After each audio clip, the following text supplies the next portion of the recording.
Si Dieu l'épargne des blessures, c'est fort probable que l'Afrique aura encore un ballon d'or France Football. Salam la famille, amis internautes, fidèles téléspectateurs de Nguiss Actu Sport. Bienvenue dans votre chaîne qui traite toutes les actualités sportives, Nguiss Actu Sport. La chaîne qui vous ressemble, gars, c'est le rétroviseur des disciplines sportives. Aujourd'hui, on va faire le point sur les 5 grands championnats, parler du Bundesliga, parler encore, comment dirais-je, de la Liga, mais sans pourtant oublier le championnat anglais, parce qu'actuellement, tous les championnats, d'ailleurs, on est que les gars, fête de Noël, actuellement, c'est le Boxing Day qui est en vogue. On va parler du championnat anglais, revenir sur ce qui s'est passé lors du week-end et de ce qui va arriver au cours ou bien en milieu de semaine. C'est ce sujet qui vont faire l'objet de notre vidéo d'aujourd'hui. Nguiss Actu Sport, top, c'est parti. On entame l'actualité sportive avec le championnat anglais. On est en décembre, tous les autres championnats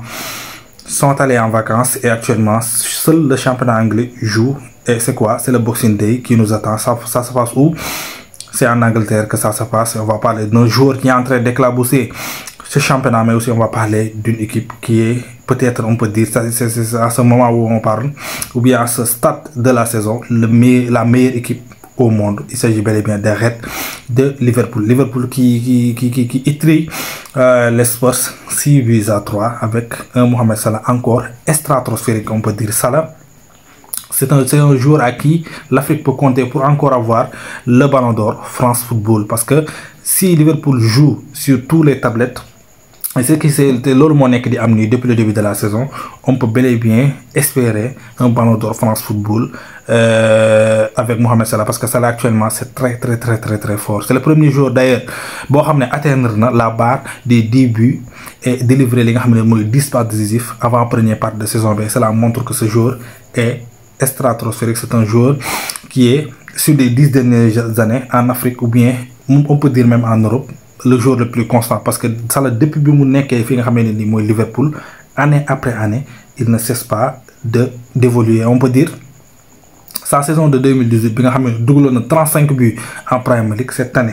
Nous avons dépassé si Dieu l'épargne des blessures, parce que c'est un joueur non seulement athlétiquement il est prêt, mais aussi tactiquement il est prêt. Sur le plan, comment dirais-je, de la technicité et l'adresse devant les buts, on n'en parle même pas, parce que à chaque fois qu'il est devant les buts, soit il fait la passe ou bien il marque ce but dont l'équipe a toujours besoin. En tout cas, Arne Slot a su amener ou bien a su apporter son pierre à l'édifice dans cette équipe en amenant Gravenberch, les Gravenberch, les Curtis Jones, mais aussi tant d'autres joueurs. Arne Slot apporte son pierre à l'édifice, d'aller créer une autre équipe. Nous avons mélanger entre Jürgen Klopp et Arne Slot, et ce qui a permis à Mohamed Salah d'avoir ses stats: 16 matchs, 15 buts, 10 passes décisives en Premier League, et on est au mois de décembre. Si Dieu l'épargne des blessures, c'est sûr et certain, ce pharaon fera du mal au championnat anglais cette année, parce que non seulement l'équipe est bonne, et on peut dire que le coach aussi apporte son pierre à l'édifice, mais aussi c'est un joueur qui a de l'adresse devant les buts, surtout de l'adresse devant les buts. En tout cas, si vous avez vu un joueur qui est plus bon que Salah lors des 10 dernières années, dites-le moi dans les commentaires, parce que ce joueur ne cesse pas de m'épater. Ce pharaon ne cesse pas de montrer qu'il est, comment dire, sur les 20 dernières années ou bien sur les 10 dernières années, le meilleur joueur sur le plan africain, parce que depuis qu'il est chez les Reds de Liverpool, il ne cesse pas de montrer qu'il est un très bon joueur. Pas un bon joueur, mais c'est un très... En tout cas, Liverpool a son mot à dire sur tous les tablettes, parce que c'est une équipe très bien bâtie, très en forme, la meilleure défense actuellement en Premier League. Et si vous avez ce joueur, ce pharaon, tu peux tout avoir, et on lui souhaite que Dieu l'épargne des blessures, parce qu'on a encore besoin, nous en tant qu'Africains, d'avoir un autre ballon d'or France Football, et ce garçon peut le faire, parce que c'est un excellent. Pas que Liverpool qui est en train de faire une très belle saison, mais les Blues de Chelsea aussi sont en train de faire une belle saison, parce qu'ils se sont partis de loin, actuellement deuxième de la Premier League. Et sur ce match, ils n'ont pas été étincelants, même si ils ont pris qu'un seul point. Mais Enzo Maresca doit comprendre, c'est pas chaque fois que Cole Palmer est au top de son niveau. Parfois, Joao Félix war na mën a ñëw nag Joao Félix war na mën a ñëw parce que il a le talent ou bien que Cole Palmer a, juste que il a débuté dans une équipe boo xamee ne nii permettre ko muy progresser mu progresser muy Atlético Madrid bi nga xam ne dafa yàgg non seulement mais en termes de progression jëlee fa bëri parce que footballam ak Atlético correspondrul même si actuellement mi ngi Chelsea mais ak Chelsea bu fekkee ne Enzo Maresca gëm na ko parfois bu Cole Palmer doxul mu koy génn di ko dugal c'est un joueur qui peut prévaloir beaucoup de satisfaction au Blues de Chelsea parce que c'est un joueur boo xam ne Cristiano Ronaldo ci boppam moo ko apprécié te xam ngeen ne ndaanaan boobu du apprécier kenn ku dul un très bon joueur. Joao Félix on sait bel et bien c'est un très bon joueur bu Cole Palmer doxul moom war na mën a changer te Cole Palmer n'a pas été bon lors de ce match entre Blues de Chelsea et au Toffees même si que ñàkkuñu match bi mais c'est un match boo xam ne waroon nañ ko mën a gagner parce que Everton nekkul une foudre de guerre comme Manchester United ou bien Manchester on peut dire dóor 4-0 ak Chelsea bii nga xam ne actuellement dañu nekk en forme waroon nañu mën a jël li nga xam ne nii mooy 3 points mais actuellement c'est bon parce que ñi ngi nekk deuxième au niveau du classement et c'est sûr et certain que Chelsea bii nii war na mën a terminer ci top 3 bi bu saison bi di jeex parce que am nañ équipe bi te moo nekk équipe bu ëpp joueur actuellement ci sur le plan européen plus de 62 joueurs lañ am effectif boo xamee ne nii mën nañu wax ne du jeex même si que y a des joueurs qui sont irremplaçables mais Cole Palmer et Joao Félix peuvent être interchangeables et si Joao Félix am confiance c'est un joueur boo xamee ne avec le si on peut refaire le monde. Les Reds de Liverpool sont excellents, les Blues de Chelsea sont bons mais par contre les nuls à chier de Manchester sont moins pour ne pas dire mauvais parce que Man U a du mal à enchaîner les bonnes performances en Premier League même si ça y a du mieux en Europa League mais à chaque fois que Man U a une bonne performance en Premier League li siy tege mooy contre-performance et mën nañu wax ne sous l'ère Amorim les mêmes erreurs reviennent match après match. Man U prend des buts sur les coups de pied arrêtés encore contre Arsenal c'est deux buts sur coup de pied arrêté contre Nottingham aussi même chose et encore contre Bournemouth but sur coup de pied arrêté alors que Man U mi ngi am ay défenseurs yoo xamee ne nii à part Lisandro Martinez mën nañu wax ne défenseur u Man U yëpp dañuy def plus de 1m80 au moins dañuy def 1m80 donc lu tax Man U di jël chaque fois les mêmes buts sur coup de pied arrêté Amorim war na liggéey ci loolu même si que Man U n'a pas des joueurs de très haut niveau quand même parce que boo fay lim joueurs de haut niveau yi mën naa ne 5 doo ko dépasser ndax sax dina ko mot y a que des joueurs moyens par rapport boo xoolee ak équipe yi nga xamee ne ñoo doon concocter Big Six Premier League bi équipe yooyu groupe yi ñu am instant yi Man U am ko il faut que Ruben Amorim prend ses responsabilités pourquoi pas chercher quelques joueurs ci mercato hiver bi même si que gëm naa ne du am d'excellents footballeurs mais mën na jàpp ci li nga xamee ne ni moom la amagum jusqu'à ce que saison bi jeex au moins mu fexe qualifier li nga xamee ne ni Champions League la si possible bu déwénee mu def ravage daal di changer groupe bi yëpp pour apporter une autre chose parce que ça va pas du tout chez les Red Devils.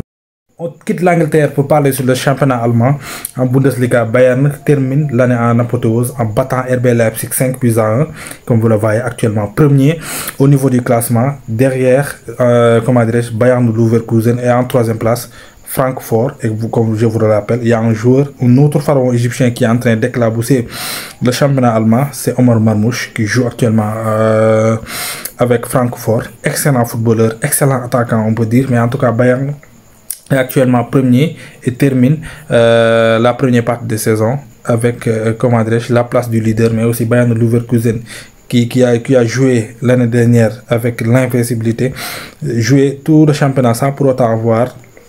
la moindre de défaite, qui a eu 8 victoires lors de la première partie de saison, actuellement deuxième, et Francfort troisième, mais retenez bien son nom, Omar Marmoush, l'attaquant de Francfort, excellent footballeur, et il risque même de terminer meilleur buteur aussi si Dieu l'épargne des blessures du championnat allemand, parce que c'est un excellent footballeur qui a marqué actuellement beaucoup de buts lors de la première partie de saison avec Francfort. Actuellement aussi, Dortmund qui est sixième, qui n'est pas loin du top 3, à